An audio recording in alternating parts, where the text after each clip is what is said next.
Assalamualaikum warahmatullahi wabarakatuh. Waalaikumsalam warahmatullahi wabarakatuh. Daun salam, daun salam. Salam, insyaallah masuk surga. Amin. Saya lihat yang ahli surga di belakang salamnya belum semangat. Saya ulangi lagi biar semangat. Assalamualaikum warahmatullahi wabarakatuh. Waalaikumsalam warahmatullahi wabarakatuh. Cermek, buah cermek. Jalan-jalan beli opak. Rame sih rame, tapi jawab salamnya kurang kompak. Ada yang tuh duluan, ada yang tuh belakang.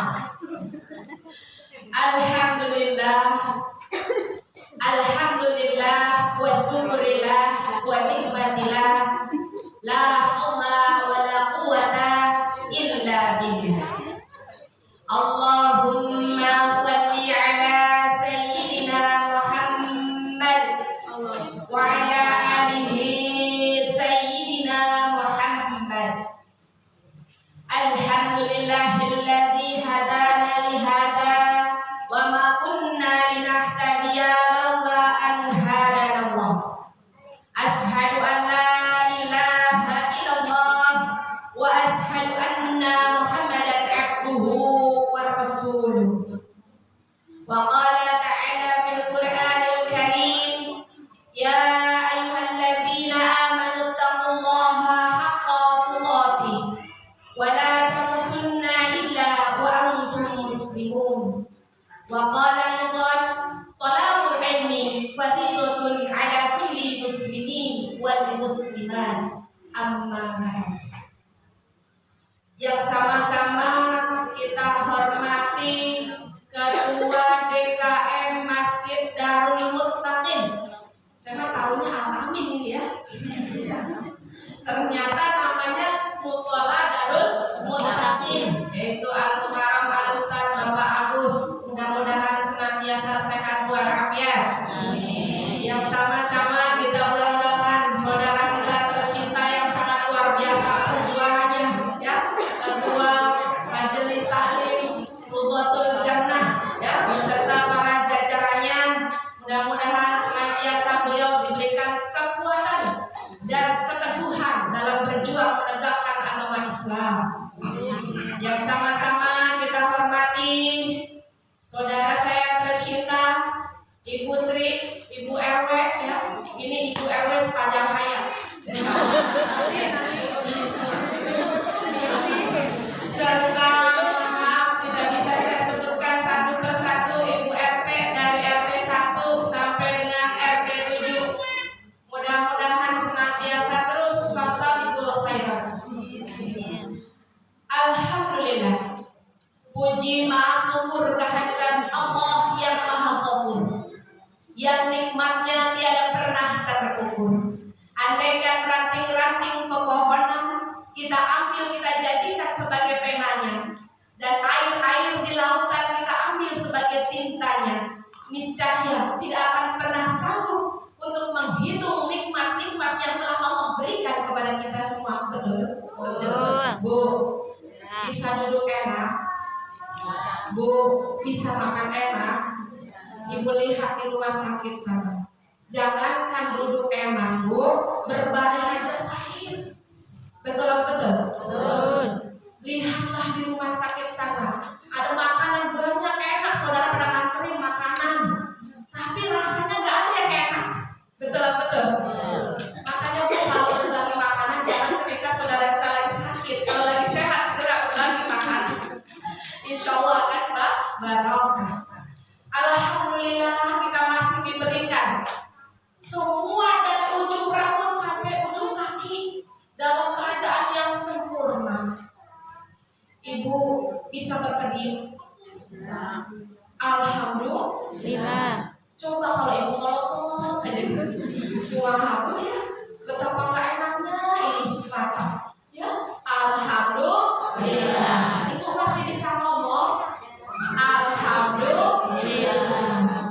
Alhamdulillah. Terus kita lafalkan. Terus kita zikir kepada Allah dengan alhamdulillah, alhamdulillah, alhamdulillah.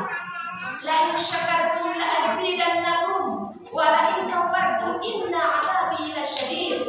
Barang siapa yang bersyukur atas nikmatku, maka akan aku tambah nikmatku. Dan barang siapa kufur, sungguh azabku sangat pedih. Untuk itu kita bersyukur. Alhamdulillah Rabbil Alamin. Mudah-mudahan Allah terus menambah nikmat-nikmat kepada kita semuanya. Amin ya Rabbal Alamin. Shalawat ma'assalam. Sama-sama kita sampaikan kepada Habibana wa Nabi Allah, Nabi besar Muhammad sallallahu alaihi wasallam. Beliau adalah manusia agung, buah hati daripada Siti Aminah, buah hati daripada Abdullah. Beliau adalah seorang pendakwah yang tanpa lelah. Beliau adalah membawa ajaran Islam yang kukuh dalam perjuangannya. Beliau yang salah satu manusia yang bisa memberi syafaat kepada umatnya ketika nanti kita di padang mahsyar yang sangat panas, di atas panas, di bawah panas. Kita minta tolonglah sama Bu ini, padahal saya pesan jus sama beliau. Sering gitu ya, sering sampai lupa namanya. Kita minta tolong kepada Bu Ais, misalkan Bu Ais, aku harus sholawat, saya lagi kepanasan, tolong dong beri syafaat kepada saya. Kata Bu Ais, ketika nanti di padang mahsyar, nafsi. Kata Bunda Hafizah, yang saya kenal lagi dah ya, Bunda Hafizah, antum kan ustazah, tolong dong bantu saya sedang kepanasan ini. Nafsi. Tidak ada yang bisa membantu diri kita. Kita minta tolong kepada buah hati yang selalu kita perjuangkan. Bagaimana kita berani menaruhkan nyawa kita untuk dia. Wahai anakku, Bunda saat ini sedang merasakan betapa panasnya di sini. Beri pertolongan, berikanlah Bunda itu payung atau apa yang bisa memberikan hijab agar Bunda tidak kepanasan. Kata anaknya, nafsi. Sendiri. Jangankan ngurusin orang lain. Saya aja juga kondisinya seperti ini. Sama pada suami yang katanya bahkan surga itu ada di suami, betul? Suami kita minta tolong, Abi, ayah, beb, gitu. Tolongin ini, orang kekasihmu sedang kepanasan. Kata suaminya, nafsi. Sendiri. Saya tidak bisa membantumu. Kita minta kepada manusia yang sangat mulia, ya, Nabi Musa misalkan, atau Nabi Isa misalkan, atau Nabi Adam misalkan. Wahai Nabi Adam, engkau kan orang tuaku, engkau adalah nenek moyangku, tolonglah aku. Nabi Adam pun sampaikan nafsi. Siapakah yang bisa memberikan syafaat kita di yaumul qiyamah nanti? Nabi Muhammad sallallahu alaihi wasallam. Maka seringlah melafalkan kalimat sholawat kepada baginda. Usahakan di setiap nafas kita ada sholawat kepada baginda. Dalam setiap harinya kita selalu berzikir dalam sholawat kepada baginda. Insya Allah kita akan berjumpa dengan beliau, menatap betapa indahnya, betapa tampannya, betapa agungnya beliau. Kita bisa mendapatkan syafaatnya di yaumul qiyamah nanti. Amin ya rabbal alamin. Alhamdulillah. Pada yang kesempatan yang mulia ini, saya sebenarnya hari ini tuh ternyata ada 3 agenda dengan waktu yang bersamaan jam 9. Asisten saya itu lupa nyatetnya. Kalau pertama yang daftar itu di Raudhatul Jannah ini, Mama Iqbal.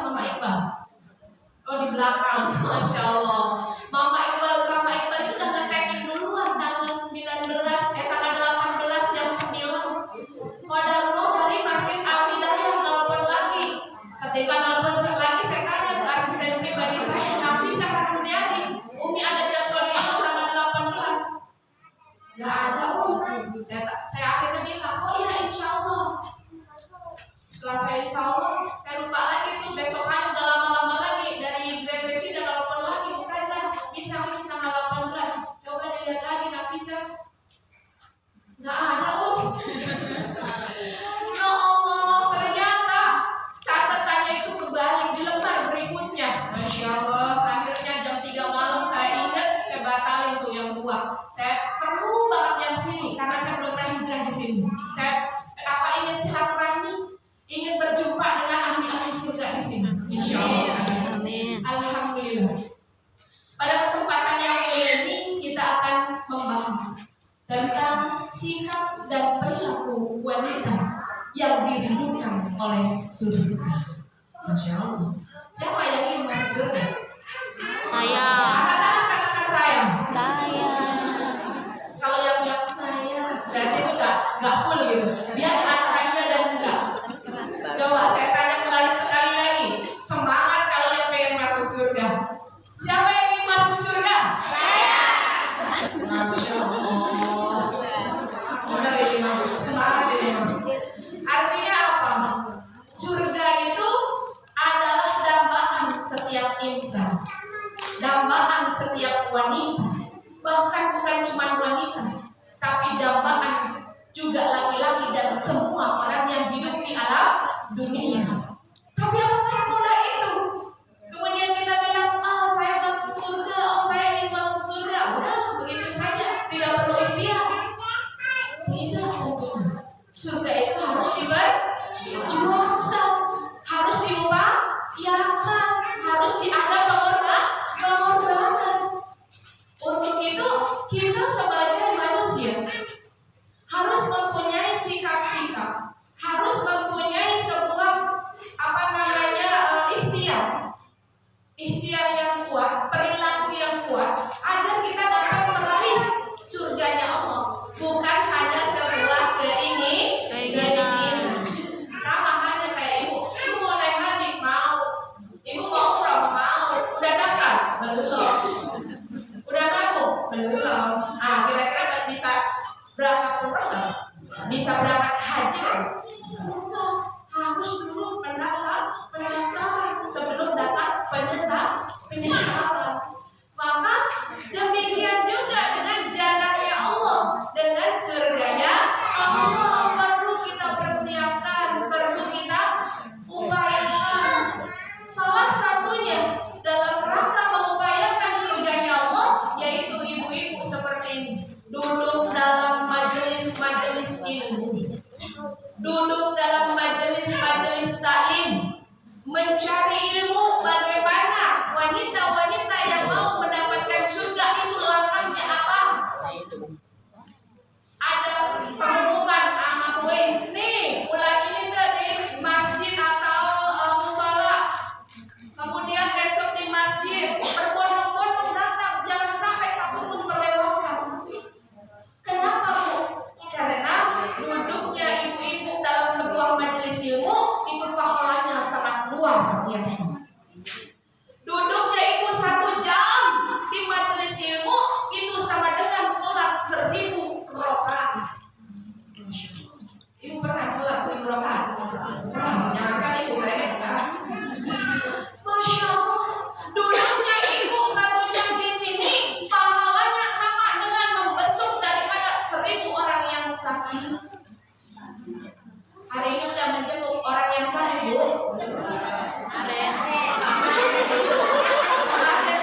doain boys, doain putri, doain semuanya.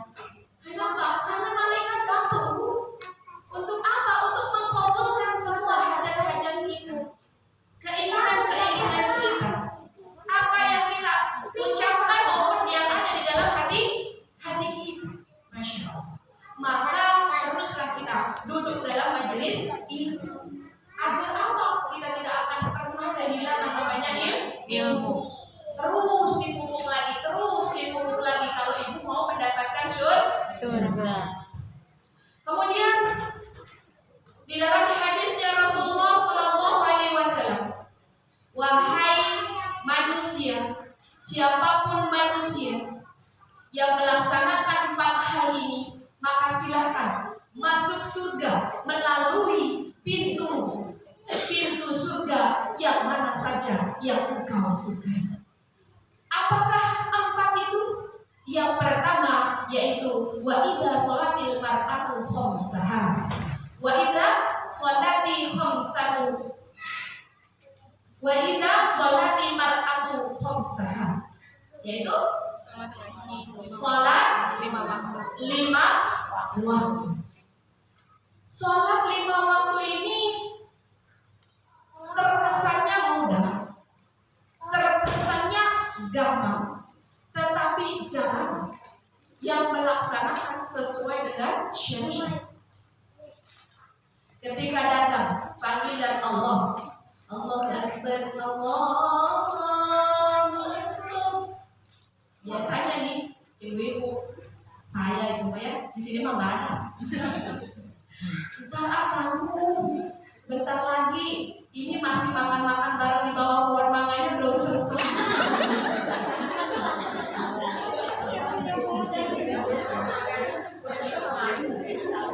Datanglah panggilan yang kedua.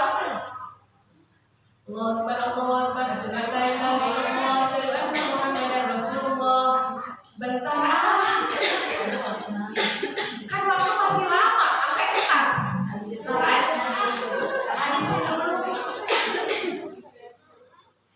Yang dimaksud di dalam hadis ini bukanlah seperti itu, tetapi ketika datang panggilan Allah, kita segera menghadap kepada Allah. Bahkan sebelum datangnya waktu di mana Allah sudah memanggil kita, maka kita sudah mengambil air wudhu terlebih dahulu. Kita duduk di atas sajadah kita. Kita berzikir kepada Allah, kita membaca kalam-kalam Allah. Baru ketika masuk waktunya, kita mendirikan sholat. Kemudian banyak sekali terjadi di sini orangnya sholat, tapi pikirannya nggak sholat. Kok bisa? Benar atau benar? Orangnya sholat, tapi pikirannya lagi ngitung, mikirin orderan, lagi ngitung orderan, lagi ngitung belanjaan.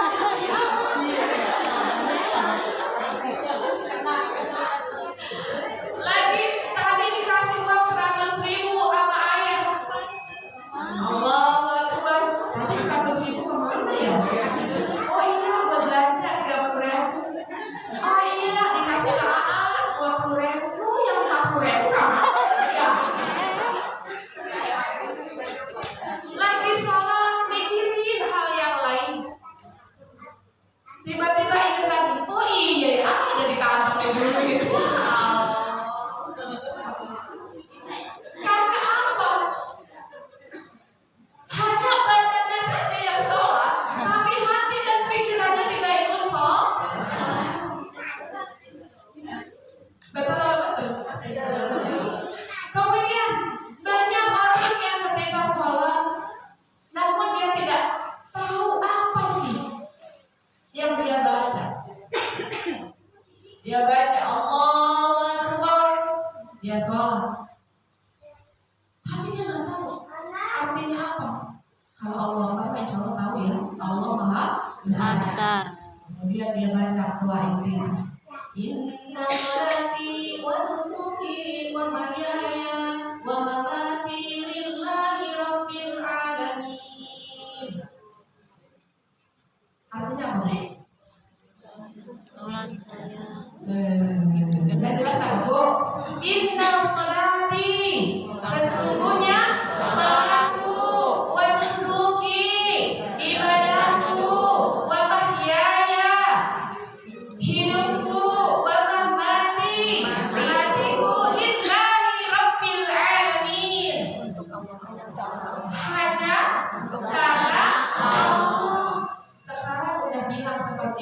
sesungguhnya hidupku, matiku, sholatku, ibadahku hanya karena Allah.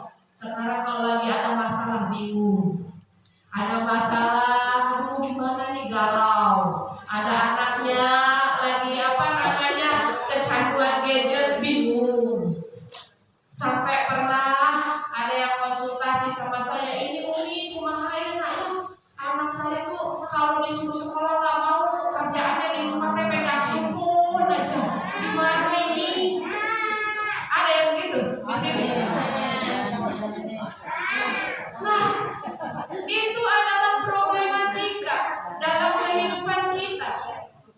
Maka tidak usah kita bingung, cari ilmunya, duduk di majelis ilmu seperti ini, undang para ahli psikologi bagaimana menangani anak-anak yang kecanduan handphone. Kemudian apa lagi ikhtiarnya?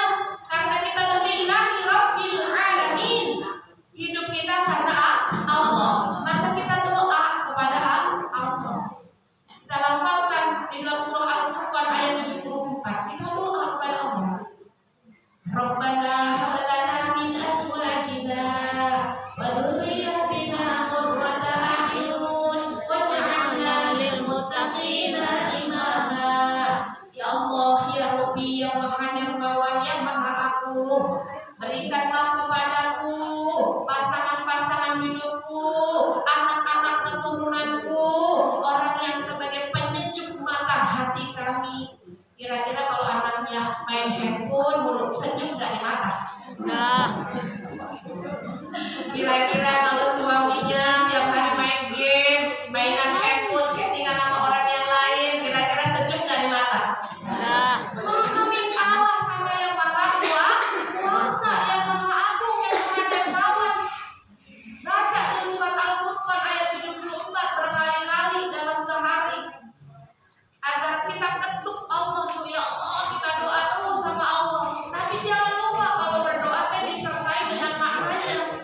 Sehingga apa? Sehingga ketika kita melafalkan itu timbul dari hati yang paling dalam. Jangan cuma baca Rabbana atina fid dunya hasanah wa fil akhirati hasanah wa qina adzabannar. Artinya apa? Baca doa tapi tidak tahu artinya, maka itu tidak akan sampai ke dalam hati kita. Atau bahkan Allah itu kan apapun itu tergantung dari hati kita. Bahkan ketika kita Allahu Akbar sholat, itu kita nggak melafalkan dari mulut kita nggak baca usolli wa subhi rahataini mustaqbilati billahi adaan billahi ta'ala. Mulut kita nggak melafalkan, tapi hati kita saja sudah, ya Allah saya sholat subuh 2 rakaat kata Allahu Akbar, udah sah. Berarti apa? Qalbu kita, hati kita harus menyertai di setiap langkah kita. Nah, mulailah ibu-ibu kajian tafsir. Nanti Bu Ais undang guru kajian tafsir surat apa, dibahas di situ. Artinya apa? Tahu artinya. Jangan cuma membaca tapi tidak tahu artinya. Kemudian bacaan sholat demikian juga. Daripada mulai sholat itu adalah sebuah ibadah yang dimulai daripada takbiratul ihram dan diakhiri dengan salam. Maka dari mulai bacaan takbiratul ihram sampai salam kita harus tahu daripada maknanya. Kita harus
khusyuk. Jadi gak ada lagi tuh Bu yang sholat mikirin belanjaan. Gak ada lagi yang sholat mikirin orderan. Gak ada yang sholat mikirin anak udah makan apa belum.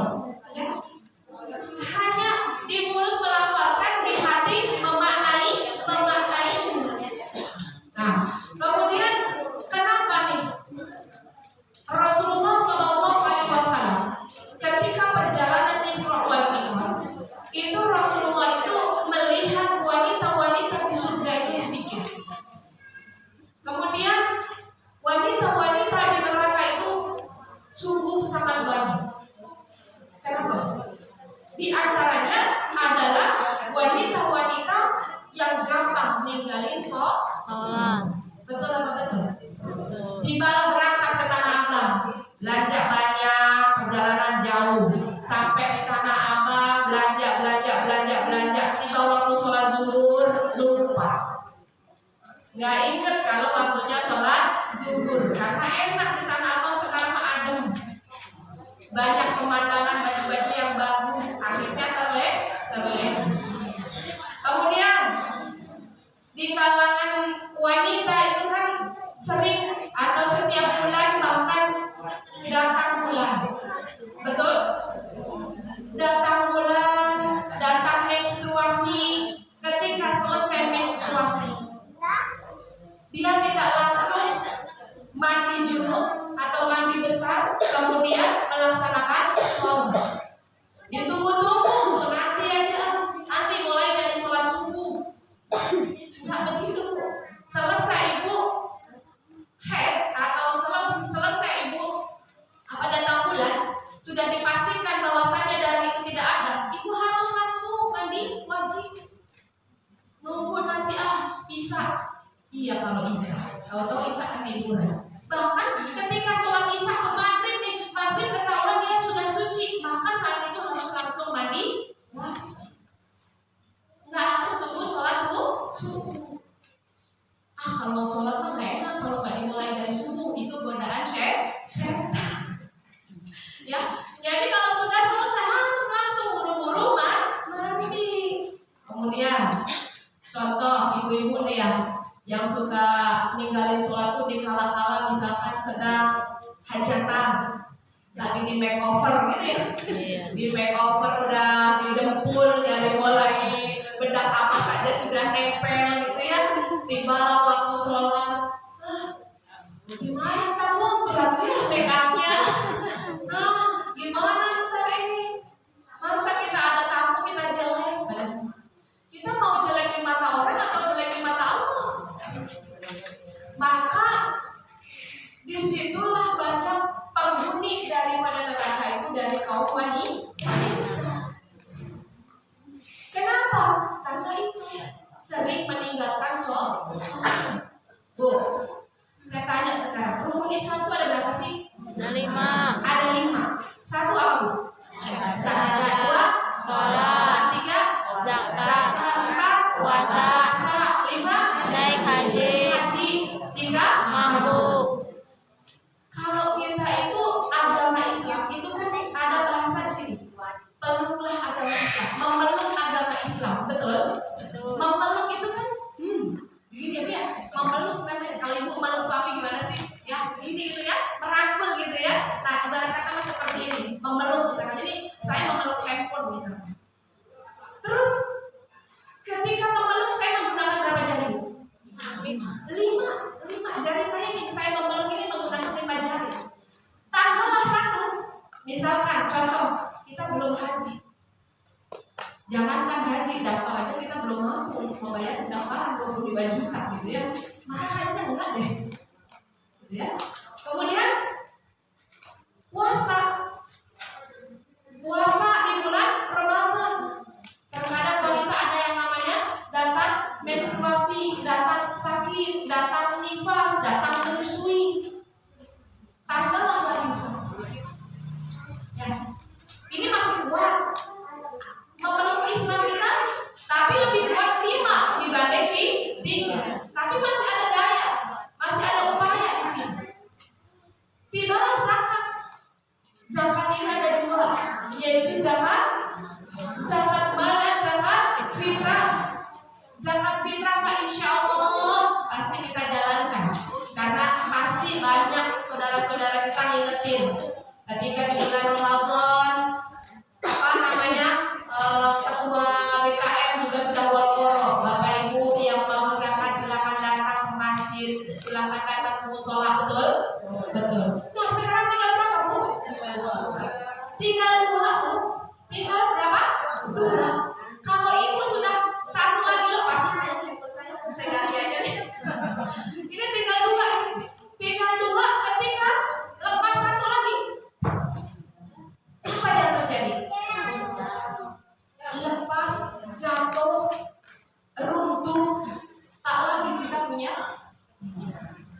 Nauzubillah min dzalik. Maka paling enggak kalau kita tak mampu memeluk seperti ini, ya peluklah seperti ini. Enggak mampu seperti ini, enggak mampu seperti ini, enggak mampu lagi seperti ini. Zakat mah kita tak mampu setiap tahun membayar zakat mah karena belum sampai besok kita. Cukuplah dua ini, insya Allah masih menggenggam kita agama Islam di dada kita. Dalam diri kita masih ada agama Islam. Disitulah kita kenapa wanita yang merindukan surga syarat pertamanya adalah sholat. Sholat 5 waktu. Dan di dalam sholat ini banyak lagi cabang-cabangnya. Inna sholata tanha 'anil fahsya'i wal munkar. Barang siapa yang melaksanakan sholat, sesungguhnya sholat itu mencegah daripada perbuatan keji dan Munkar. maka orang yang melaksanakan sholat sesuai dengan syariat, satu, orang itu akan senantiasa husnuzon, akan senantiasa berbaik sangka. Lihat di surah Al-Hujurat ayat 12. Kita dilarang untuk berburuk sangka. Kita harus berbaik sangka. Bagaimana kita harus berbaik sangka kepada saudara kita? Contoh nih, apa si Ibu Ajeng? Nah, saya baru ingat namanya Ibu Ajeng. Ibu Ajeng lagi setiap majelis taklim itu pakaian beda-beda. Ini mah hari ini warna biru, besok warna hijau, besok warna merah. Paling juga kredit. Nah, itu namanya berburuk sangka. Ini Bu lagi dalam kajian begini saja, kalau nggak kita iman, kita nggak kita kukuhkan, ada aja bang pikirannya buruk atau berburuk sangka atau suuzon. Misalkan itu dia majelis taklim hari ini itu bajunya, besok itu, besok lagi itu, ada yang dibahas berburuk sangka. Di mana berburuk sangka itu bagaikan memakan bangkai saudaranya sendiri. Nauzubillah min dzalik. Maka banyak wanita yang masuk ke dalam neraka lantaran mereka suudzon. Maka mulai dari sekarang kalau kita merindukan surga, maka kita harus husnuzon. Pikirannya selalu positif. Ada Ibu Aja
wasobiru warabitu, ya. Kita itu harus bersabar dan terus menambah daripada kesabaran. Jangan sampai sabar itu ada batasnya, tapi sabar itu tidak ada batas. Ya, Masya Allah. Kemudian wanita yang merindukan surga di dalam hadis Rasulullah selain yang tadi, ya, idza sholati mar'atu khamsaha, ya. Apa tadi artinya? Idza sholati mar'atu khamsaha, apa? Wanita yang mendirikan sholat, kemudian wasoma sahramaha, berpuasa di bulan Ramadan. Berpuasa di bulan Ramadan itu selama 1 bulan penuh. Kalau ibu-ibu ada datang haid, datang nifas, maka wajib untuk mengkodok. Bukan berarti ketika ibu haid udah bayar fidyah aja. Tidak begitu. Tetapi harus dikodok puasanya. Ya, kemudian jika memang sudah dikodok, kemudian ternyata contoh kalau ibu menyusui kan 30 hari ya misalkan nggak bisa puasa. Nah, kemungkinan kalau misalkan dikodok semua belum sampai sekarang misalkan, maka boleh bayar fidyah dulu, tapi suatu saat harus mengkodok harus mengganti puasanya. Puasa di sini di kita ini bukan cuma puasa di hari bulan Ramadan saja, tetapi kita ini dengan puasa-puasa sunnah. Apa puasa sunnah? Puasa Senin Kamis, ya, ibu-ibu yang badannya kayak saya, badannya melebihi daripada badan normal ideal gitu ya, maka terapinya nggak usah pakai yang lain-lain, terapi saja pakai puasa Senin Kamis. Insya Allah sehat, insya Allah berkah, insya Allah dapat surganya Allah. Kemudian setelah kita melaksanakan sholat, setelah kita melaksanakan puasa, baik namanya sholat wajib maupun sholat sunnah, baik yang namanya puasa wajib maupun puasa sunnah. Kemudian apa lagi? Kata baginda yang ketiga yaitu wahafadhat farjaha, memelihara diri dari perbuatan zina atau menjaga daripada kehormatan, menjaga daripada kehormatan. Seperti apa? Misalkan contoh suami sudah memberikan amanah, nah jaga anak-anak yang papa mau keluar kota misalkan. Nah kita jaga amanah suami itu dengan baik dan benar. Ketika suami tidak ada, kita tidak melihat atau melirik orang lain atau lelaki lain. Itu namanya menjaga daripada kehormatan. Menjaga daripada kehormatan. Ada sebuah kisah pada zaman dahulu, pada zamannya baginda Rasulullah SAW. Ada seorang wanita yang dia ditinggal perang oleh suami. Kemudian saat itu wanita itu diberi pesan oleh suaminya, wahai istriku, jangan pergi kemana-mana sebelum saya datang kembali ke rumah. Kemudian apa? Datanglah tetangga dari kampung sebelah menyampaikan, wahai ibu, orang tuanya, ibunya sedang sakit saat ini. Saya datang untuk memberi kabar, silakan datang kepada ibunya. Kemudian wanita itu menjawab, maafkan saya, suami saya sedang keluar dan saya diamanahi untuk tidak keluar sebelum suami saya datang. Kemudian pergilah itu yang menyampaikan amanah. Kemudian sekali lagi datang lagi. Setelah datang lagi dia sampaikan lagi, wahai ibunya ibu sedang sakaratul maut. Dia sangat membutuhkan ibu. Dia memanggil nama ibu. Jawaban wanita itu adalah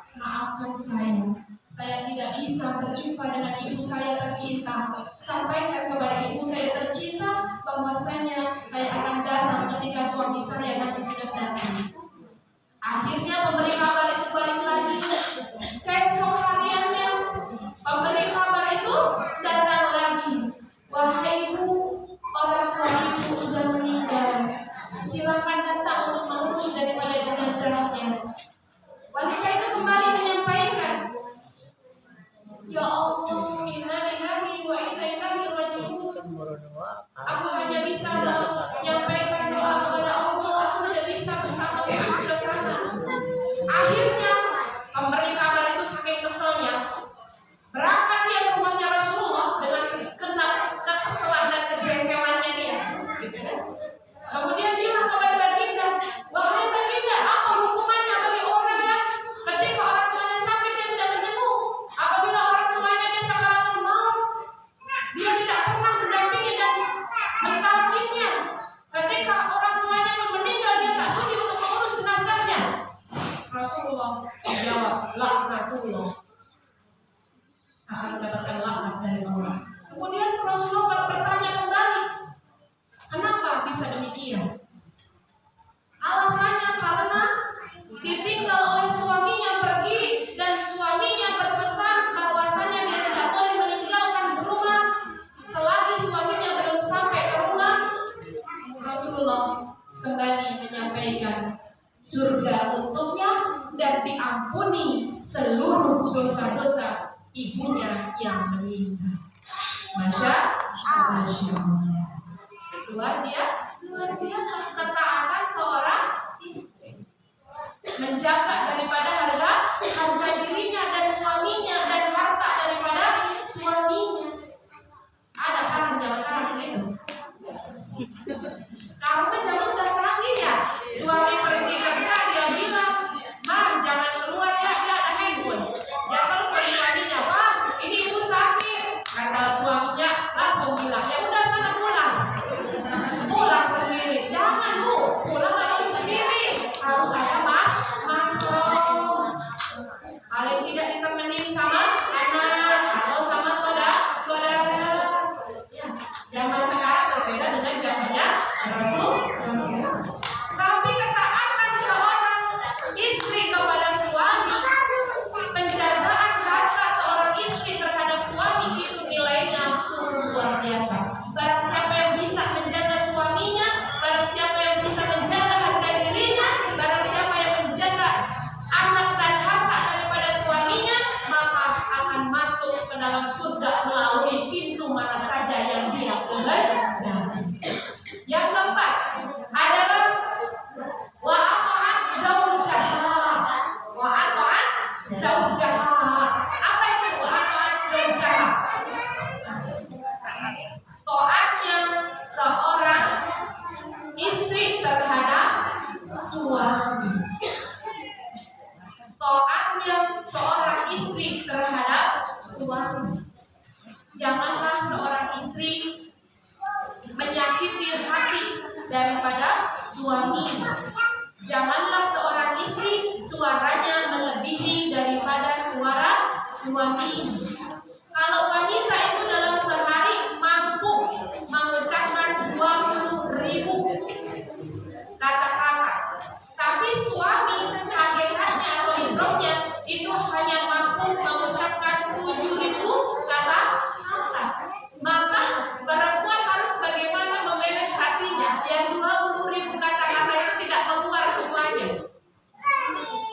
Ul khairat auliyas mut.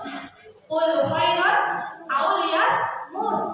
Bicaralah yang baik atau lebih baik diam. Mulailah. Karena ibu-ibu sudah tahu ilmunya, nanti di rumah jangan banyak ngomong. Bisa.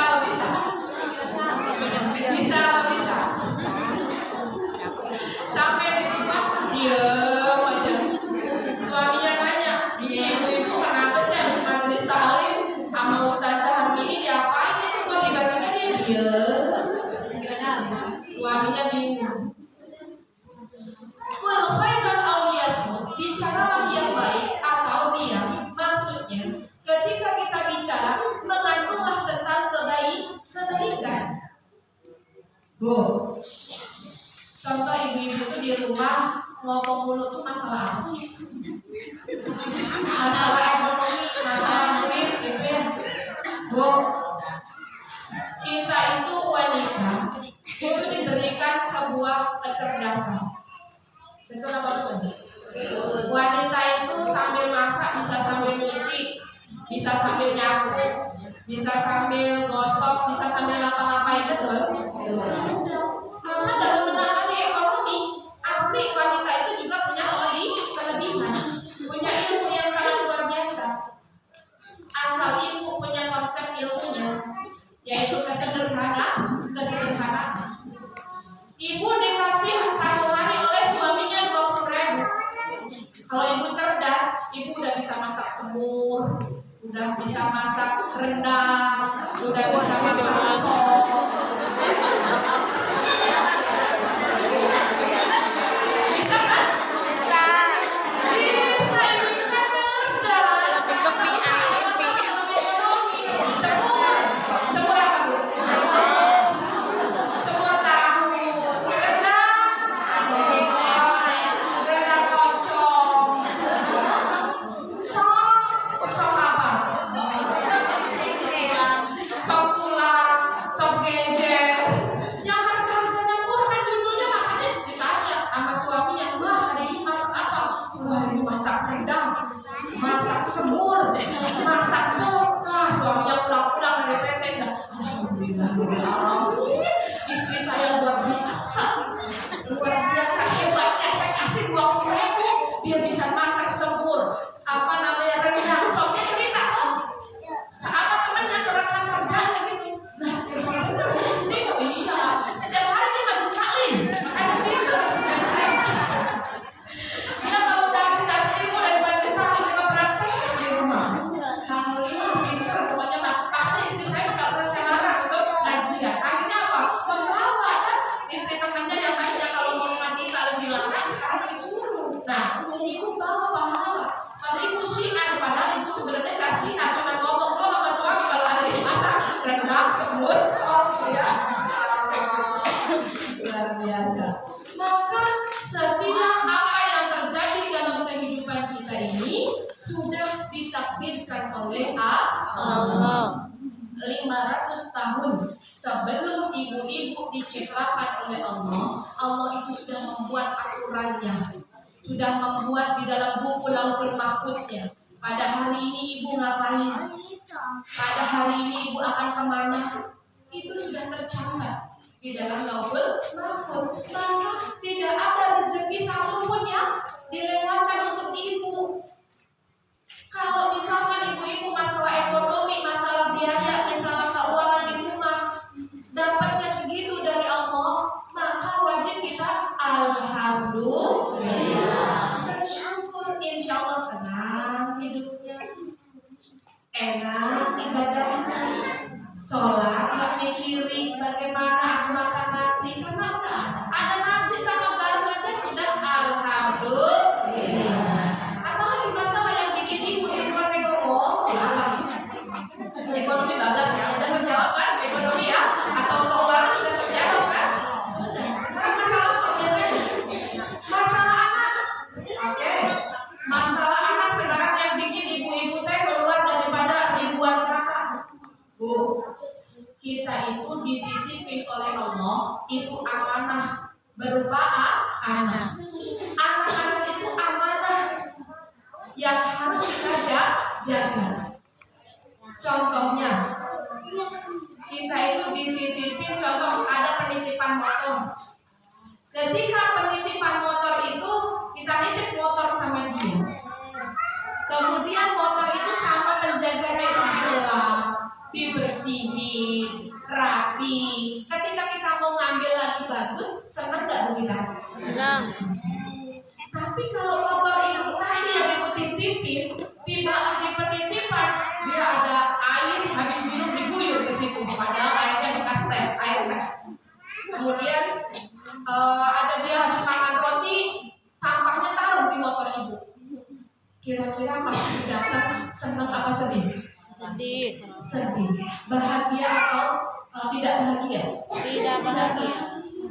Maka anak itu adalah titipan yang Allah titipkan kepada kita. Maka bagaimana kita membaguskan anak-anak kita itu agar Allah itu suka dengan kita, agar Allah itu senang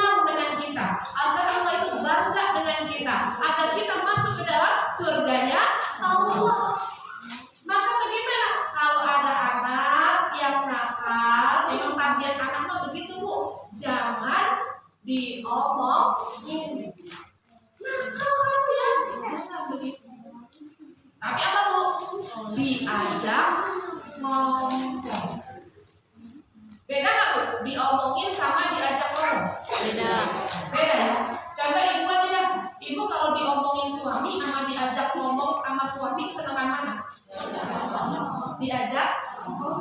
Kalau diomongin tuh gini. Misalkan contoh, siapa lagi yang saya kenal di sini ya? Bu Siti. Bu Alin ya. Bu Alin misalkan. Bu Alin teh dikasih duit berapa aja sama suami teh habis gitu. Kemudian suaminya datang, gimana sih? Ayah kasih uang berapapun habis. Buat apa sih? Perasaan makan begini-gini aja, baju juga begini-gini aja. Buat apa sih kamu uang segini harus habis?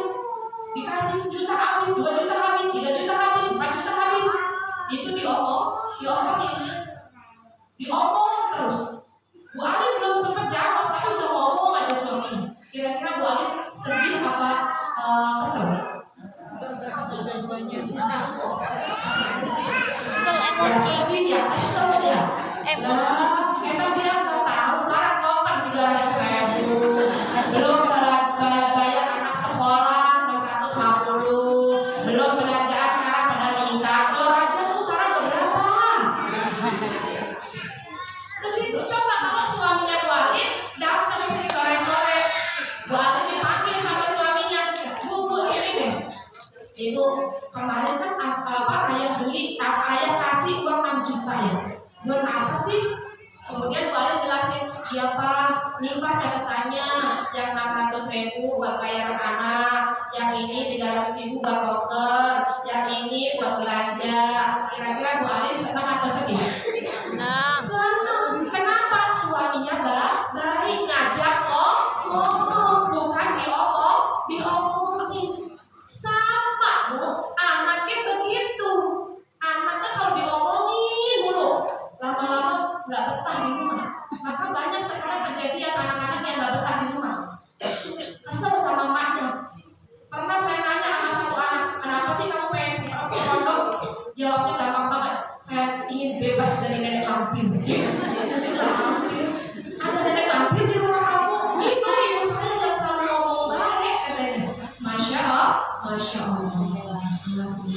Maka kita jadi seorang ibu harus bisa menjadi orang tua yang amanah, orang tua yang tahu ilmunya bagaimana cara mendidik anak. Dan kemudian apalagi masalahnya, udah kan ibu-ibu kalau ngomong di rumah biasanya banyak ngomong karena masalah itu kan, masalah ekonomi, masalah alhamdulillah sekarang sudah terjawab bagaimana cara kita memperlakukan daripada keluarga kita, memperlakukan anak-anak kita agar kita tidak terlalu banyak dosa. Maka kita banyak-banyak diam atau bicara yang baik. Terima kasih. Mudah-mudahan ada 4 tadi yang perlu kita garis bawahi, bagaimana kita bisa masuk ke pintu surga melalui arah mana saja. Yang pertama adalah sholat 5 waktu. Yang kedua berpuasa. Yang ketiga memelihara diri dari berbuat zina atau menjaga harta. Kemudian yang keempat taat kepada suami. Taat kepada suami ini saya kasih gambaran lagi agar gamblang ya. Taat kepada suami itu salah satunya juga tidak memberikan aib suami kepada orang lain. Tidak membicarakan kejelekan suami kepada orang lain, walaupun itu adalah keluarga sendiri. Sebagaimana kisahnya Nabi Ibrahim alaihissalam.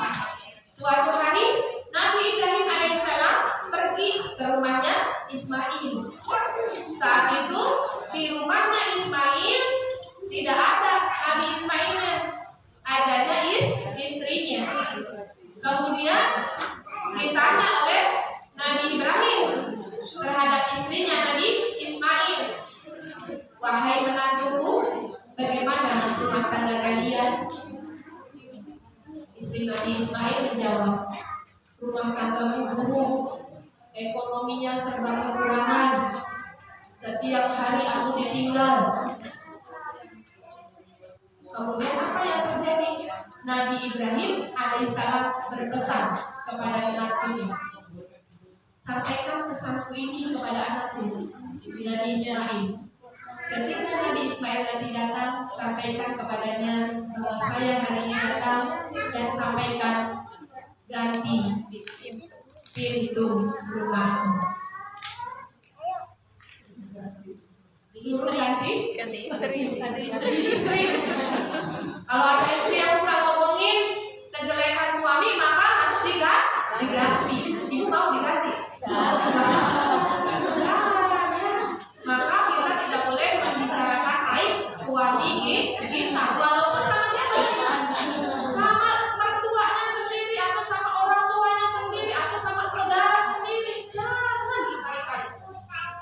Ya, kita bicarakan yang baik-baik saja. Kemudian setelah Nabi Ismail mengganti istrinya, datang lagi tuh Nabi Ibrahim alaihissalam dengan istri yang baru, Nabi Ismail. Bertanya Nabi Ibrahim, wahai menantuku, bagaimana rumah tangga kalian? Kata istri yang barunya, rumah tangga saya baik, rumah tangga saya alhamdulillah berkah, penuh dengan kecukupan. Alhamdulillah keluarga saya bahagia. Akhirnya Nabi Ibrahim menyampaikan, jangan pernah ganti daripada pintu kalian. Sampaikan pesanku ini kepada Nabi Ismail. Artinya apa? Jangan ganti istri yang solehah seperti ini, gitu ya. Jangan ganti orang-orang yang senantiasa bicara tentang kebaikan daripada suaminya. Alhamdulillah, insya Allah kita semuanya adalah seperti istri Nabi Ismail yang kedua, yang mampu menjaga lisan kita untuk membicarakan daripada aib-aib daripada suami kita. Allah bisawab. Mudah-mudahan pertemuan kita pada hari ini bisa membawa perubahan dari yang kurang baik menjadi baik, yang tadinya tidak tahu menjadi tahu, dan yang tadinya tidak diamalkan sekarang diamalkan dalam kehidupan kita sehari-hari. Allah bisawab, yang benar datangnya dari Allah, dan yang salah dari diri saya yang fakir, mohon dibukakan pintu maaf yang seluas-luasnya. Allahumma fi bila ilahi taufiq wa hidayah. Wassalam.